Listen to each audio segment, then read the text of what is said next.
For the most part, the vast majority of the NBA landscape have a similar goal. They want a star to build around, they want shooters, they want spacing, they want versatile players who can do it all. And in the modern era of analytics, teams know which skill sets are valuable and which are not. Despite that, there's a handful of players who you watch them play and you think to yourself, what in the world? This dude's game is just weird. I'm not saying it's bad, but it's strange in a way that goes against the popular trend. In this video, let's take a look at some of the NBA's strangest players.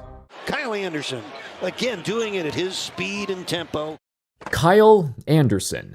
You're probably not surprised that Kyle Anderson is in this video, but I bet you are surprised he's still playing significant minutes on an NBA roster.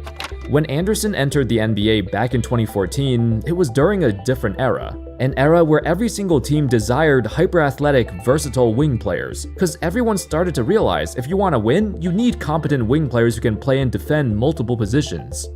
So, as a 6'9" small forward with a 17-inch vertical, Kyle Anderson was the antithesis of everything the position stood for. He was slow, and by slow, I don't mean slow like running speed. He was slow. Every move he made, every jump shot, every dribble he took, even his passes, it looked like he was playing basketball in slow motion. That's how he got his nickname, Slow-Mo. If you saw a random highlight of Kyle Anderson and ignored the jersey he's wearing, you couldn't tell which year it's from. It doesn't matter if he's 21 or 32, his playstyle looks the exact same. His game is so strange and unique that he's basically become a meme over the years, but the reality is, Anderson, in spite of his lack of speed, has plenty of above-average NBA quality traits. You gotta remember, upon his arrival to the league, his court vision and size was compared to the likes of Magic Johnson. I mean, it's kind of a ridiculous comparison, but on paper, he was a 6'9" elite passer with incredibly high IQ.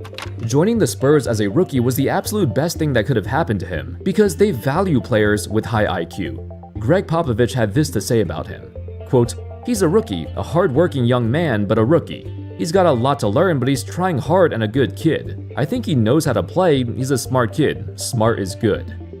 He even compared the young Anderson to another player on the team, Boris Diaw.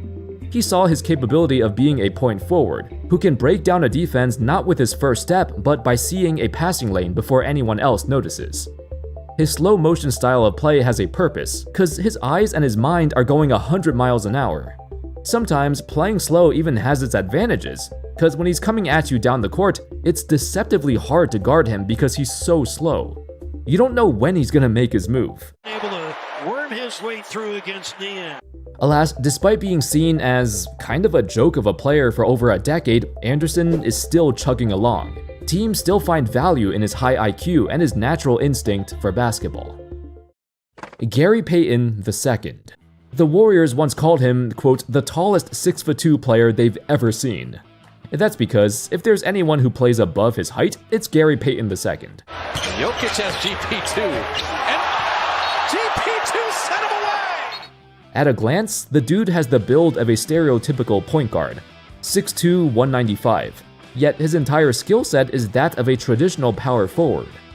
He sets screens for his guards and then rolls to the basket like a big man, and when he's not doing that, he plays in the dunker spot, similar to that of Aaron Gordon on the Nuggets. This is a spot where, historically, taller players took advantage of, yet you have this 6'2" guy doing it, and doing it super well. Payton is so good at filling this role that in the 2021-22 season, he led the entire league in two-point percentage. He hit over 75% of his two-point shots, which was even higher than Rudy Gobert and Jarrett Allen, 7-footers who basically score all their points at the rim. Can you imagine somebody who's 6'2" and he's doing the same thing, but better? Since that season, no other player has matched Payton's two-point efficiency. What's even more impressive is Payton was undrafted, and it wasn't until he was like 28 or 29 years old when he joined the Warriors and found his niche. His previous teams looked at him like a lost cause, which makes sense. He was a point guard who couldn't shoot or pass and had the handles of a high schooler. It's only natural for an undrafted point guard with literally zero point guard skills to fall out of the NBA very quickly. But the Warriors saw something in him. This unorthodox skill set not only saved his career, but he became one of the most efficient guards in the history of basketball. Also, having reportedly a 39-inch vertical certainly helps. but it's his ability to position himself and find cracks in the defense where he slips through is what makes him such a unique player. On a team like the Warriors who emphasize finding the open man, it was the perfect opportunity for him to flourish like no other. Josh Hart. There's a very short list of players who are 6'5" and under and average over 7 rebounds a game for their career. Josh Hart is on that list. Much like Peyton, Josh Hart did not exhibit exceptional guard skills. From the time he came into the NBA as a Laker to the Knicks, the difference between him and Peyton was everyone knew what Josh Hart was good at. It's just they didn't know how to fit him onto a roster and maximize his talent. In the modern landscape, teams want their starting shooting guard or small forward to be able to consistently hit threes. While Hart has improved his shooting, for much of his career, opponents left him wide open, as there were always spacing issues for whichever team he played for. But on the Knicks, they needed somebody like him. His level of energy and hustle far exceeded any other player at his position. The term heart over height is underselling it. The dude exemplifies resilience. After getting tossed around to 3 different teams in his first 5 years, Hart never swayed from who he was, and continued to do what he was best at.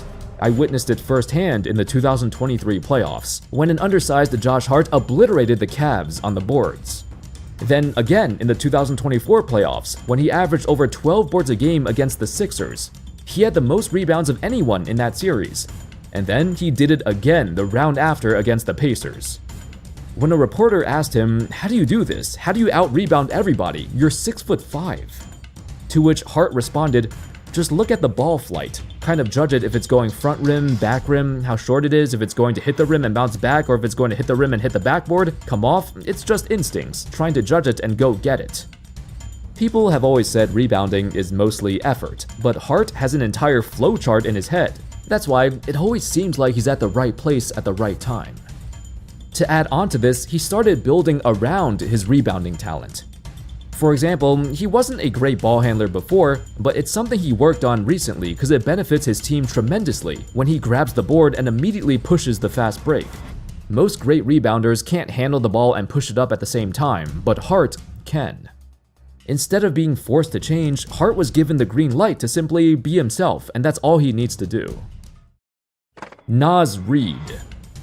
The former 6th man of the year and Minnesota's greatest running joke, Naz Reid is a revelation, on and off the court. On the surface, you see a burly 6'9", 260-pound big man.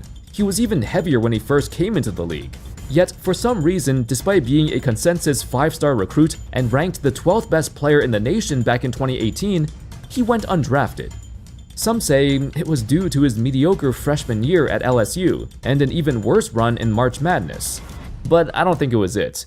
It was mostly due to being out of shape at the draft combine. He was recorded to have a 14% body fat, the highest of any player from the 2019 combine. When you look at him, with his massive build, you'd expect a bruiser. Somebody like Zach Randolph, a thick, girthy power forward who bullies his way to the basket. Nope, that's not who Naz Reid is. He's a three-point specialist who's adept at facing up and creating his own shot off the dribble.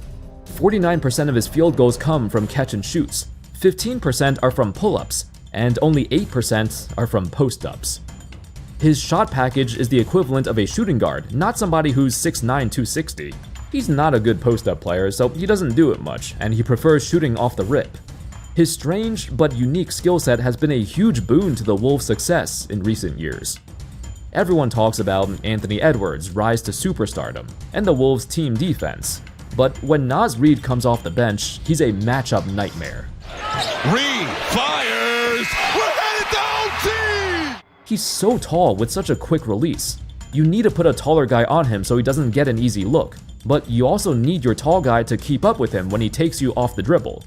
And most players of his height cannot keep up with him. It's also been 3 years in a row where he leads all centers in total threes made, and he's doing it off the bench. His defensive effort has been, it ranges from atrocious to kinda good, but it's something that's not very consistent. That's the real reason he's not a starting caliber player, but off the bench, dude is a walking weapon. TJ McConnell. There's no player like TJ McConnell in the league today. I'm gonna go as far as to say there's no player like him in the last 50 years.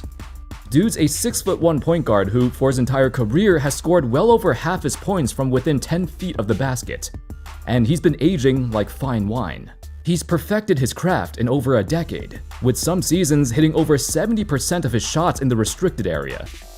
It's not just that, but his overall efficiency from everywhere on the court is astounding, except for his three-point shot, the one shot that he never mastered. The surprising part isn't the fact that he can't shoot threes, but that he's been able to maintain his place in the NBA without it. And he also doesn't draw fouls. If you were to look at any modern NBA point guard, they need to do one of these two things to be effective: either shoot the three very well or draw fouls very well. Some players are great at doing both, but you can't find a single player who's been in the NBA for this long yet doesn't do either of those things. That's what makes TJ McConnell such a strange yet special player. So how has he stayed in the league for so long? Well, as a backup point guard, he's phenomenal at some things that coaches really like. For example, controlling the pace of the game and handling the ball without turning it over. McConnell has the qualities of a natural leader, and he excels in running the offense from the bench. He's never had a season where he came close to winning Sixth Man of the Year because his numbers are just not flashy.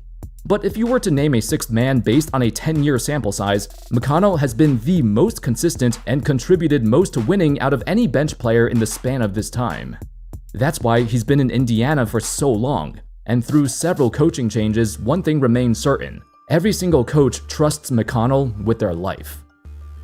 Anyway, that's all folks. Those were 5 NBA players who had, some of the strangest playstyles we've ever seen. And despite that, they've always done it their own ways, and they've been effective in their own ways. Thank you all so much for watching. Let me know your thoughts in the comment section. Can you think of any others who might fit this criteria? And of course, as always, I'll see you next time. Peace.